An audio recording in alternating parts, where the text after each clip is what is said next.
What's going on with West Coast Radio? Tell me about that a little bit. So yeah, West Coast Radio. I mean, we've been doing this for over 5 years. We're a digital entertainment company, and we primarily have focused the brand with music, which would be rap and house music. Hmm. From there, really, it started just by a few friends of mine that were going to festivals and like DJs in Las Vegas, and then another homie that's here in Dago that was a rapper. And so he was just taking me all kinds of events. Um, Both of them, one of them lost his life, and then the other one ended up going to prison. And at the time, I was like, man, I really want to continue the legacy, but in a positive manner.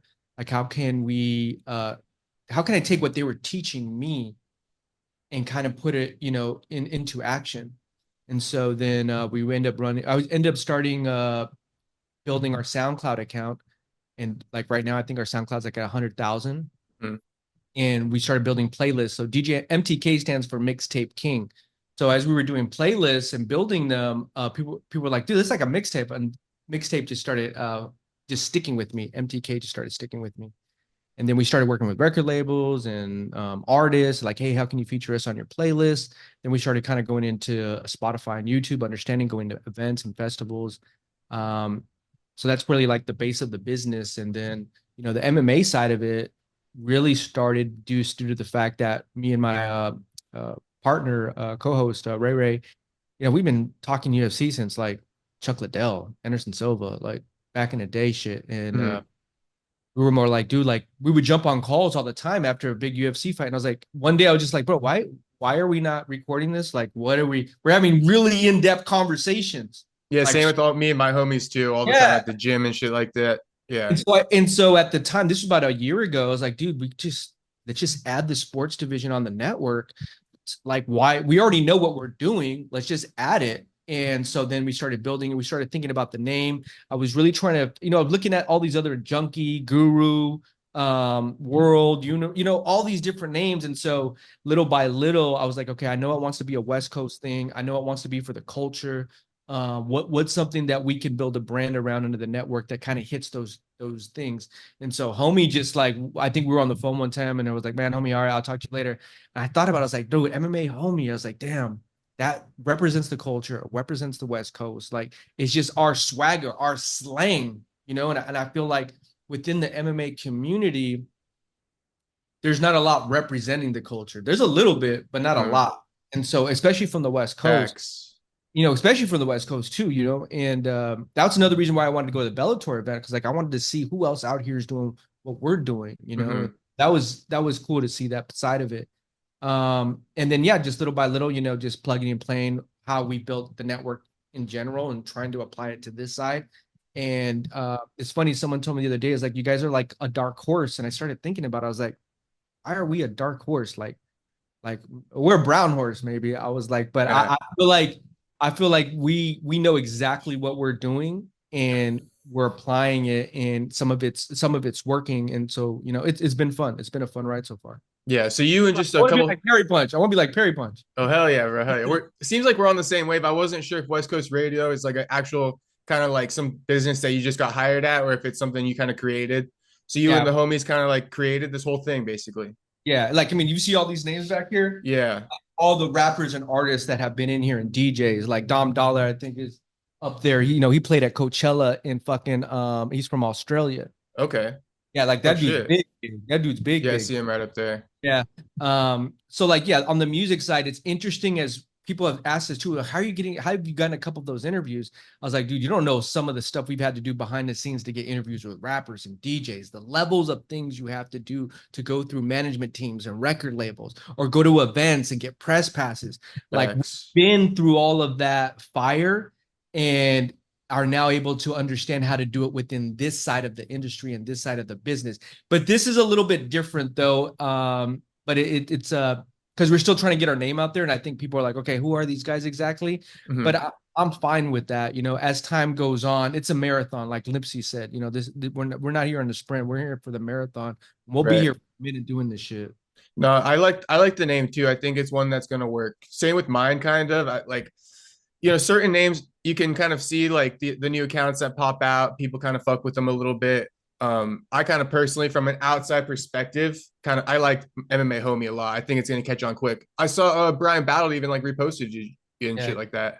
Yeah. Yeah, See, those are the conversations I want to have because I could just tell by his swag and his slang, like you feel me? Like yeah, that's yeah, just yeah. second nature to us. You feel Right, right. like even with like Charles Energy Johnson and like I'm there's a few names like in the top of my head. I was like, man, I cannot wait to sit down with you. Like Yeah, they're gonna see what we're doing. Like, oh, these are the homies though. right. Dude, That's that's why I the love even talking to like Joaquin Buckley and shit like that, just because it they're the homie, you know, they talk like with the culture and shit like that, and I love it, man. I love it. It's way more original than a lot of these other guys. And that's kind of personally like with my way of looking at it, fighting is kind of from the trenches, you know, like yeah. from nothing. And this kind of sport has become a little bit of like a college educated, like this different type of thing. And so I'm kind of like trying to bring back roots like that, you know, like I guess that's the culture, if you will. But like just kind of even like when I'm posting rap and shit like that, like if you notice, I'll be posting like hip songs and shit like that, like new rap songs, like posting Young Boy and shit like that. Because none of these blogs do it, bro, and that's what makes us really stand out. Yeah, and you know what? And yeah, you're right. This side of the industry hasn't doesn't have that type of flavor to it. No, not at all. And that's why I think there's definitely a lane for it. And that's what makes it exciting. I think that's really what it makes it really exciting too. Yeah, and even like if you look at a guy like Ariel, right? He's accomplished a lot, done his thing. I guess after being in this industry, I'm kind of like not as impressed with him as I used to be, but I respect him at the end of the day. I just kind of the thing why I don't really fuck with him, I guess, as heavily is because he's not really like fucking with, you know, the current new hip culture. He's not in tune with that. He kind of does his own thing. And you know, that's fine, but it's kind of like Yeah, the you know, outside person, sorry, real quick. The yeah. outside person, like my homies, they look at Ariel and they're like, yo, why the fuck you listening to this guy? Like off the appearance type talking base, you know, Yeah. like you don't got anybody who talks with slang, you know. So I think that's where we're kind of creating our own lane. And maybe that's why we fuck with each other a lot. I'm just kind of like figuring this out now. Yeah, you know what's interesting with Ariel? There was you know, known about him, but started really watching him about a year ago. Like honestly, bro, Mondays religiously, I tap in. Yeah. Doing the best interview. You know, I love when Rampage goes on there. I like his back and forth with Chael. Now, what I saw on the media side was like, for example, when Ariel said, you know, Ariel was talking some shit to Chael. And for me, it's like the media guys, almost like Adam 22, they hide behind this microphone. And I didn't grow up that way. That's I think that's really the big difference for me is like your words can have consequences. I'm kind of that same way.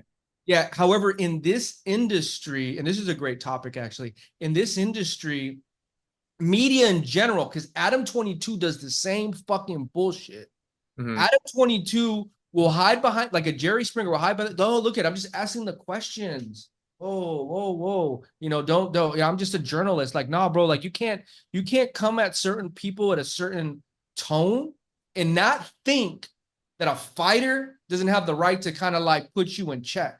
So when Right. he said something to Chael, I'm like, bro, Chael would fuck you up in real life. Like, Mm-hmm. how do you even have the the audacity to speak to a Hall of Famer like that?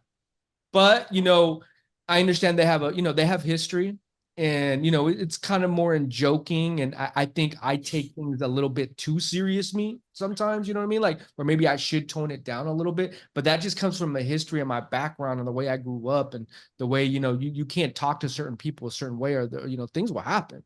Yeah. Like you I think the same type of thing. And I think with Ariel, the thing that I guess what you're kind of pointing out is like, you know, with somebody who, let's put it like this, right? With somebody who can really fuck you up, you can't just escalate it to the highest extent and hiding behind a mic, right? Hiding behind like the assault, but then you're escalating this person to the highest extent. To me, that doesn't make sense. It's like you're hiding behind a little, a what do you call it? A rule. You know what I'm saying? I'll give you a perfect example, and I hate to get started on stuff like this. It's when before the civil rights movement and before segregation, the police had the authority and the means to basically fuck you up. Now, once slaves were free, people of color, it was like, oh, they were thinking, well, it's going to be the repercussion. So they're very fast to put you in jail because then it was like, well, you're an animal. You can't control your emotions. Dude, you've been fucking killing people for fucking the past fucking centuries and shit. Yeah. But all of a sudden, let's play nice. Let's be Mr. Nice Guy. You better control your emotions. It's almost like what's his name? Skip Bayless and Shannon Sharp when they would get into it on FS1. It's like, dude, you can't talk to a Hall of Famer like that, bro. Like you're really No. out of pocket. That's not like there's certain things out of pocket, but people can hide behind this and they can hide behind like assault shit. You know what I mean? And Right. behind like you can't control your emotions. See, that's a manipulative thing. You know what I And mean? it's Like, also the thing of if they get you to go to that highest extent, which is physically assault them on camera in front of everybody, then they count it as a win. To me, I don't like that. yeah, we're talking, and it was interesting. I was watching that Vince McMahon documentary I did on Netflix. Same here. The dude that slapped the fucking reporter, Right. bro. Vince slept. Oh yeah, yeah. You can't fuck with certain people, bro. Right. Certain people, they don't think that way. Right. That dude would, you could just tell he'll fuck you up on spot. He don't give a fuck. Right. But then there was the lawsuit. There was a lawsuit, right? Yeah. There was a lawsuit. So there was but they come from two different worlds. Facts. And you try to get these guys to go into the same world and talk the same respect level, you know. Mm-hmm. And you use certain words like if you call someone a bitch, nah, dude, that's a fighting word right there. Like that's like a no-no. Right. But in today's world, you can say shit like that to it behind the microphone. Like imagine if someone said that to Joaquin Buckley in his face, bro. Like, come on. Yeah. You're testing the wrong guy, and then you're putting him in that position. But then if you hear about it and you get assault charge, oh, he couldn't handle his emotions. He Right. wasn't in control. He's not like a respectable person now. So Exactly. what I mean, this is what I mean with like the media shit. It's interesting to me to see how people talk to these. And nowadays, it is for clicks. So, they just have the TwitchCon here in San Diego. Bro, they were going wild. Mm-hmm. They're going wild. Like you need, we're at a point in with social media where like people want to die just to get the views. Yeah. No, and I even had a couple guys come on or like DM me about some shit. I don't really want to air them out. I'll air them out to you in person. But how do I put it? They reached out to me, right? And I could argue back or some bullshit like that, but I just de-escalated the situation. I'm not trying to argue with you. You're a fighter, bro. I respect you. That's why I kind of got into this. Right. Like I'm not trying to question your manhood and shit. Like I respect you. If I upset you or something like that, I'll explain it. One of the guys, I was like, yo, man, it's just all good fun. It's just all good fun. Respect both ways. I'm just having fun with it. I got to get the engagement up. I'm not trying to be disrespectful at all. And in fact, I'll interview your guys. And he's like, all right, bro, fair enough. Fair enough. And then his guy won. I reached out to him. I said, yo, can I get your guy on? And it worked out. So It's an got to be interesting, real. yeah, there's that. And it's interesting too, because you want to interview certain people, but then it's like if someone loses and you're reporting on it, right? Right. And they see it and they're gonna take it a certain way. They're gonna like, hey, dude, like, hey, Of course. I thought we were cool. What the fuck? Like feel like you get thrown under the bus at your worst time too, Yeah. especially a lot. So it's interesting too, even with me, like seeing this and like, okay, how do I want to kind of report on this?